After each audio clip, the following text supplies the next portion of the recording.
మనం ఒకే కుటుంబంలో ఎక్కువ మందికి గనక హార్ట్ అటాక్‌లు వస్తుండటం గమనిస్తే దానికి ముఖ్యమైన కారణాలు 2 ఉంటాయండి.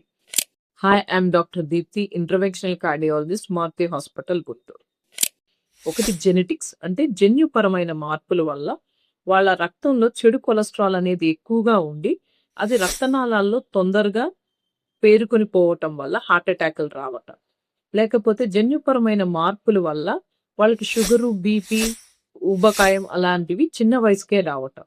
ఇంకొకటి మోస్ట్ ఇంపార్టెంట్ ఏంటంటే షేర్డ్ హ్యాబిట్స్. అంటే సాధారణంగా ఒక కుటుంబంలో ఉన్న ఫ్యామిలీ మెంబర్స్ అందరికీ ఆల్మోస్ట్ ఒకేలాంటి అలవాట్లు ఉంటాయి. వాళ్ళు తినే ఫుడ్‌లో ఎక్కువ ఆయిల్ ఉండటం, ఎక్కువ సాల్ట్ వాడటం, నెక్స్ట్ వాళ్ళకి ఎక్కువ జంక్ ఫుడ్‌నే ఇష్టంగా తింటూ ఉండటం కానీ, లేకపోతే అస్సలు ఎక్సర్‌సైజే లేకోకుండా బద్ధకంగా రోజువారీ పనులు గూడా చాలా నిదానంగా చేస్తూ అన్‌హెల్తీ లైఫ్ స్టైల్ లీడ్ చేయటం.